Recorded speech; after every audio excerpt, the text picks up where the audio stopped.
Today I want to give an update on the apple breeding project that we are starting in Zone 6B, Kentucky. To those of you that are new here, welcome. To those of you that are subscribers, welcome back. We'll just be going through the setup, what we have set up to get the apple breeding project going, the breeding project goals, how we are planting the trees, what rootstock, what graft, stuff like that, and the setup of the actual project itself. So here's where the apple project's gonna go. You can see the stakes here and here. We got 2 locust poles on the end with some wire right here that we will kind of put the trees in to give them a nice sturdy something to lean on. Here we've got some apple trees. These don't have names on them. My dad knows the names, but I'm not exactly sure what the names of these varieties are. Starting to get a little cedar apple rust there, but nothing too major.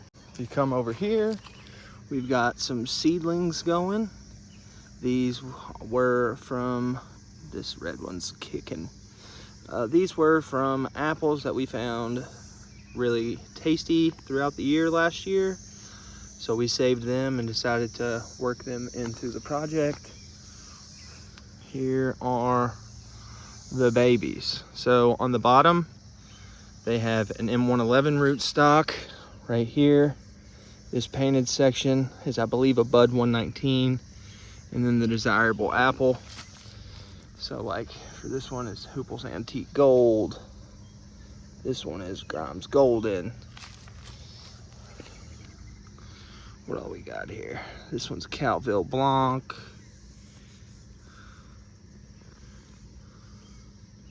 Ashmead's Kernel. What we got on this one? Howard Pippin. So yeah, RJ Gold back there. So these will be planted up to this second rootstock. That way it'll give it a real sturdy root, but a short tree.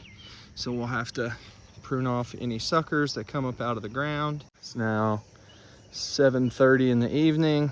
We still got sunlight during the day. However, this is looking due east. So as the sun rises, these pin cherries right here will block out some sun. But around, I'd say 9 o'clock, they'll start to get some sun. And then in the evening, this catalpa tree over here, well, not during the middle of the summer, but most of the year, this catalpa in the house will start to shade some stuff out. So we got about 10-ish hours of direct sun, which is nice.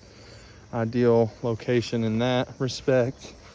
This will also have 2 more strands running on it.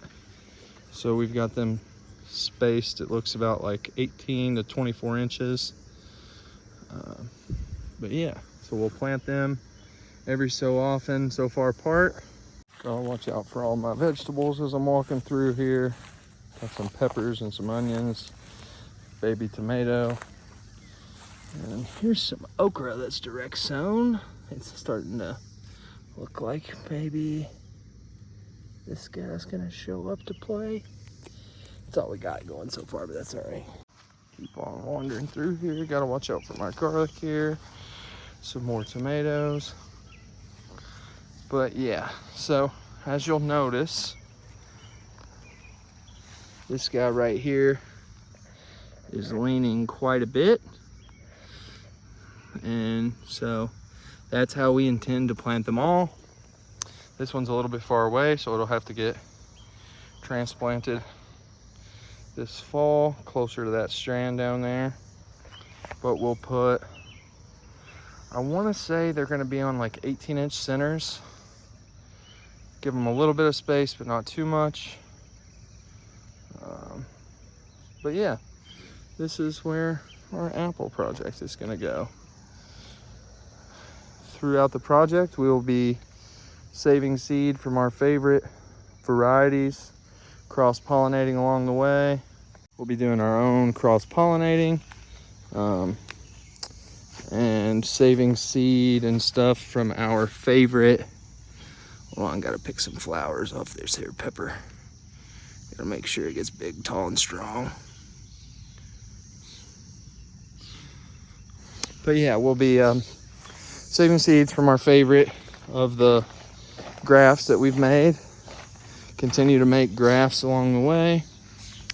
The goals for the project are dehydrating apples, scab resistant apples that are acclimatized to our region, Zone 6B, Central Kentucky. Apples that dehydrate well. We're planning to get some Kentucky varieties grafted into the project because, as I stated in one of the earlier videos, right down the road from us is where the first nursery west of the Appalachians was started, and they sold a lot of fruit and nut trees. So a lot of the ones that are historically grown in Kentucky came from there. And so I feel like those genes are desirable for the project. And yeah, scab resistant, dehydrating, Kentucky tree. Oh, and I would like to find, save the Russets, because I really find the flavor profile interesting on the Russets, but they're not desirable for most grocery stores and farmers markets. But I think that it's possible with russeting in the right spot to have Russets in the grocery store or farmers market. If it's right at the stem or on the flower end, I'm not great with the anatomy of an apple, but the top and the bottom, if you can get a little russet on the top or the bottom and not as much on the skin and making the skin rough texture, just like a smooth skinned, and I think it would be possible to have one that is marketable at the grocery store and the farmer's market. And I also, just want to keep some of those genetics around. We lose apple genetics every year. At one point in time, I think there was, over 12,000 listed varieties for the United States, and more we're losing those all the time. And once you lose them, you lose them.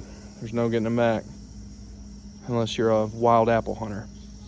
And then I would also like to find something, like I said, that's desirable for the farmer's market or the grocery store, with a slight bit of russeting on it. So if you have stuck around this long, thanks for sticking around. I would appreciate you thinking about liking and subscribing. It's obviously up to you. But yeah, that's all I got to say about the project right now. We will be planting out those grafts this fall. Looks like we've got probably about 30 that took this year. So my grafting skills are getting better. They're ugly grafts. They're really knotty where the graft union is, but that'll get better throughout the years. So yeah, thanks for sticking around this long. Appreciate you all. Peace out, produce people.